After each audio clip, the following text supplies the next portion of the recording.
talinghaga tungkol sa ubasan at sa mga kasama. Akin na pong tutunghayan, narito po ang kabuuan.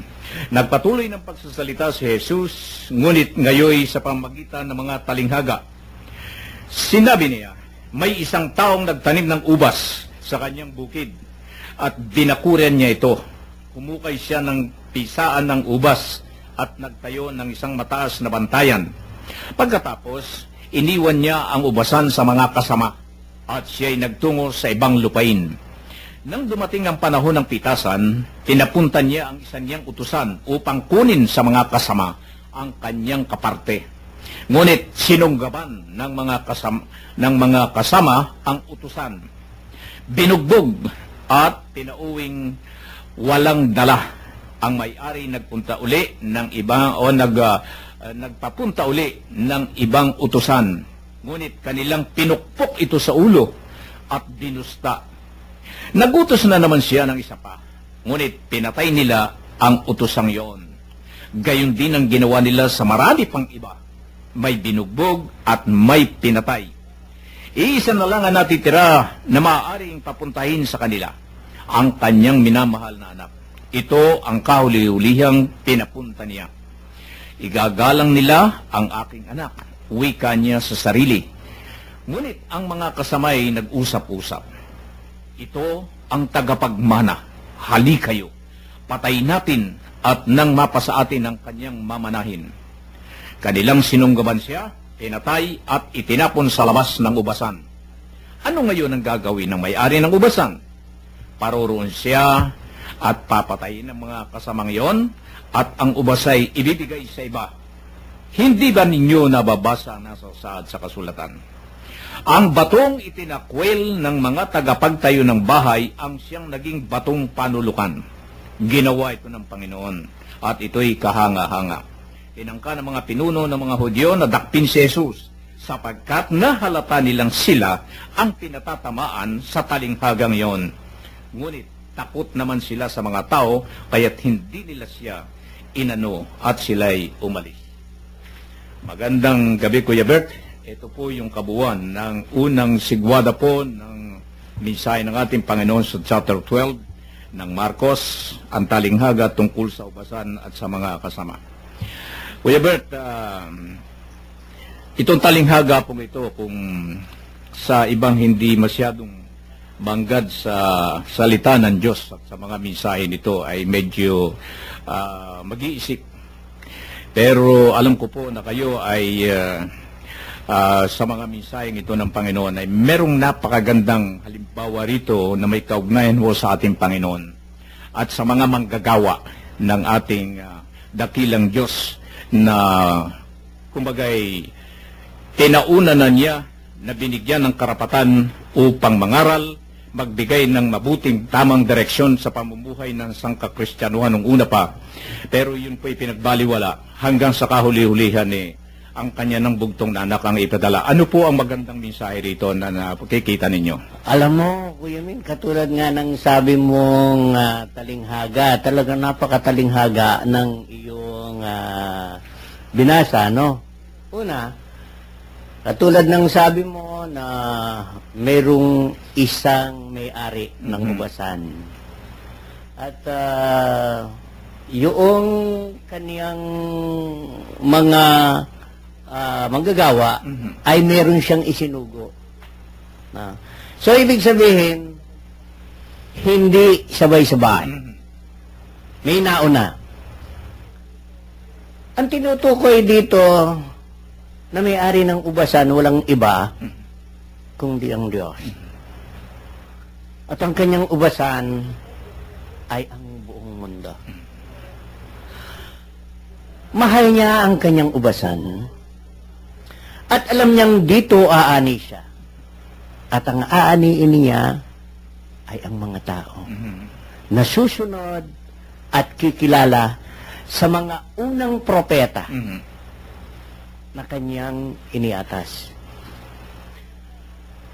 At sa binasa mo, isa-isang pinatay ito. Maraming hindi naniwala. At pagtungkol doon sa kinukuha na, yung kaparte ng may-ari, hindi nila kinikilala bagkus pinapatay nila. Kuya Min, alam natin, pag binasa natin ang Lumang Tipan, maraming mga propeta na dumanas ng kahirapan sa kamay ng mga Israelita, hindi lamang sa kamay ng mga Israelita, kundi pati mga Hentil. Subalit, noong mawala na lahat, ang unang mga utusan niya, naisip niya yung kanyang kaisa-isang anak.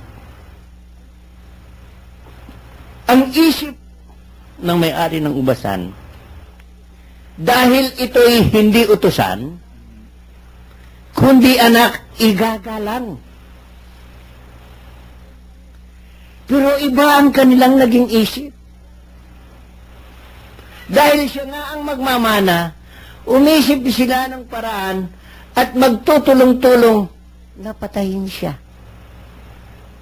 At ang sinabi dito, Kuya Men, ito ang kahuli-hulihang ipadadala ng may-ari ng ubasan. Kuya Men, maraming propeta na lumilitaw sa ngayon. Dinideclare nila ang sarili nilang propeta. Pero kung titingnan mo dito ngayon, ang Panginoong Jesus ang kauli-ulihang propeta. Wala nang iba. Kahit sinong tao ay hindi pwedeng lumabas na propeta. Magiging sinungaling ang Diyos kapag may propeta pang lumabas. Pero meron tayong alam, nung 600 AD, may lumitaw na kinikilala ng marami na propeta.